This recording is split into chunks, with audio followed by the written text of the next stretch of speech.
Hi guys, my name is Christine and I'm a dating, relationship and personal development coach, and today I'm talking about the reality about people who cheat. So the reality of cheaters, basically, right? So the main reality about people that cheat, right? People that will cheat on you, or perhaps people that have cheated on you, right? If you're someone that has been cheated on recently, the problem is, and the reality of a cheater is that they will do it again if the opportunity arises, okay? Because usually cheaters are gonna cheat, right? Usually, if someone's cheated once, it's very likely, very likely that they will do it again. Okay, so obviously there are some occasions where cheaters will only do it once, right? But those people are very rare, right? Because usually most people are not willing to work on themselves in that kind of way. Most people are kind of stuck in their ways and are not willing to change, to improve, and to become better. And I think sometimes the reason why this is because a lot of cheaters, people who cheat, are they just genuinely believe that this is how everybody is. They think everybody, if given the opportunity, will cheat on their spouse, on their boyfriend, or their girlfriend. That's how they believe, because it was like the world that they grew up in, like perhaps their parents cheated on each other, and because they grew up in that environment, that's their worldview now. Because we soak up things like a sponge when we're kids. So if they're surrounded by people that cheat, then it's likely that they're going to cheat, and they're going to think that that's just how the world is, right? So most people are not willing to change themselves. Most people are not willing to improve themselves. So if a cheater gets back into a relationship with someone that they cheated on, they get forgiven, it's very likely, if the opportunity arises again, is that they will do it again, like most of the time, like 9 times out of 10. But sometimes you do get that rare person who will change who they are, and will work on their issues, but it's very unlikely. Okay, because even because sometimes an opportunity to cheat doesn't happen that often, so it can seem like, oh yeah, my partner did cheat on me once, but they've never done it again. But have they had the opportunity to? Have they turned away from someone who was offering it to them on a plate? Like, you don't know really, but usually, most of the time, if it is if the opportunity arises for them to cheat, they will take it, especially if the person that they're talking to, who they could cheat on, is very attractive and they really like them, very flirtatious. It's very likely that it's going to happen because they've already done it before. So this is one of the things that I learned about one of my exes, right? And it was a red flag pretty much from out the gate, right? So we were, this was in the first couple of weeks of dating each other, and she asked me, "Oh, what would you do if I cheated on you?" And I'm pretty sure I gave the response of, "Oh, I would dump you," or something like that. And I remember then feeling very uneasy, like, oh, what a strange thing to say, what a really weird question to ask, right? And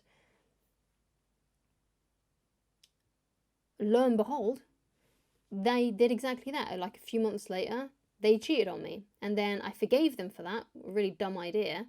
And they did it again because another opportunity arose for them to cheat, and they did it. They took it, right?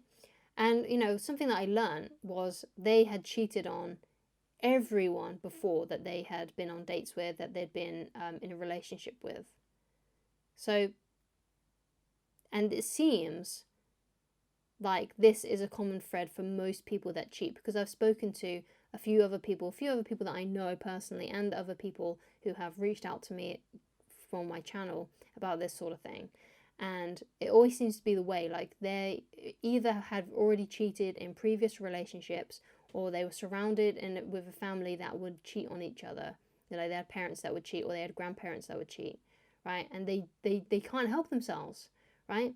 But the thing is that as we get older, there are less and less opportunities for us to cheat.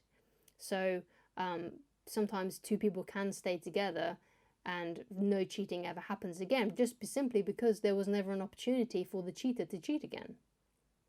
Right? So it's something that you need to be very wary of. But the reality is that if the opportunity arises, they will do it again. So if you have been cheated on, never go back with them, right? Really, like seriously, you got to really consider not going back with them, because it's very likely that will happen again.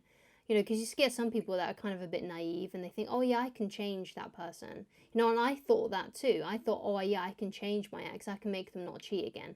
But it never happened, because that was just who they were. It was ingrained in them. It was like second nature, or their nature in altogether, right? So that's something that you really need to think about and consider if you've been cheated on, right? It's better for you to not be with that person, okay? Because it's very likely that it could happen again if the opportunity arose for them, right? People who cheat are honestly better off with other people that cheat too, who have the same worldview that, you know, everyone cheats on each other, right? That's the kind of relationship that they need to be in. Because when you get someone who's a cheater, who gets into a relationship with someone who is monogamous, it never ends well, and it usually hurts both of the people, because maybe there was genuine love there, but because that cheater just can't help their nature, you know, it just messes things up, and it really hurts the person, obviously, who got cheated on as well, right?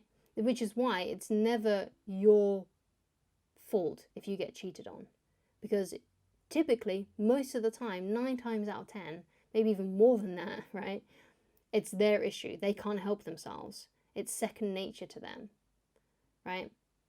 So, despite how much it hurts, if you've been cheated on, it's better that you two stay separated, right?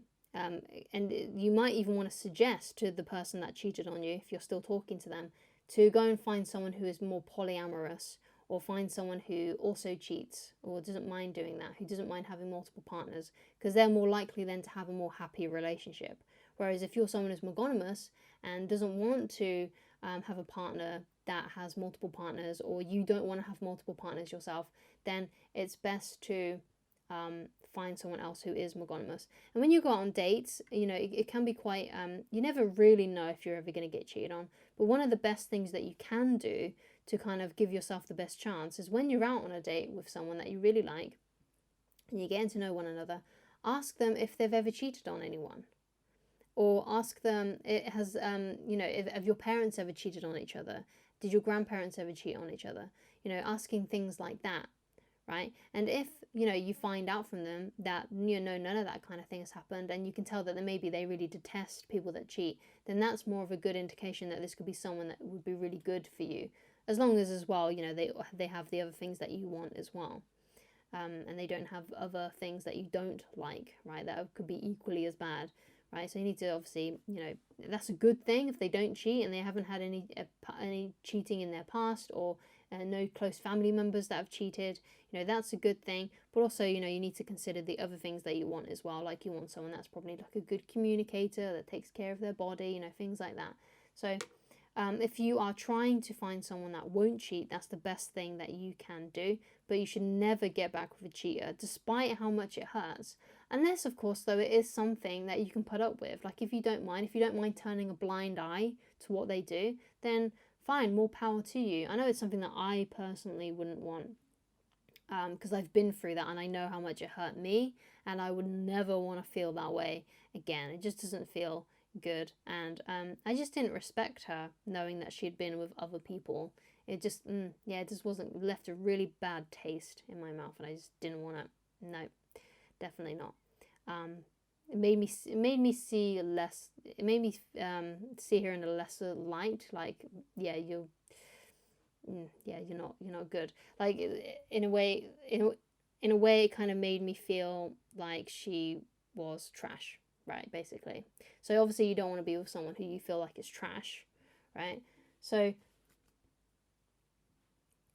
even though it may hurt, even though you may love them, sometimes the best thing to do is just send them your love and let them be on their way, because it's very unlikely that you're going to change their cheating ways. And that, in a nutshell, is the reality of cheaters. It's an unfortunate reality. Sometimes cheaters can change, but they have to do a lot of work on themselves. And the reality of that is that not a lot of people are willing to put in the work with themselves. And I feel like a lot of us really feel like, oh yeah, we can change them, but in reality we really cannot. Only they can change who they are. And sometimes people just don't want to change, despite how hurt they are, despite how hurt they're making other people feel. They just won't change because it's just too ingrained into who they are as a person. So thank you so much for watching. If you'd like to get in touch with me personally, then please go to www.christineloveridge.com. Thank you so much for watching, and I shall talk to you again very soon. Goodbye.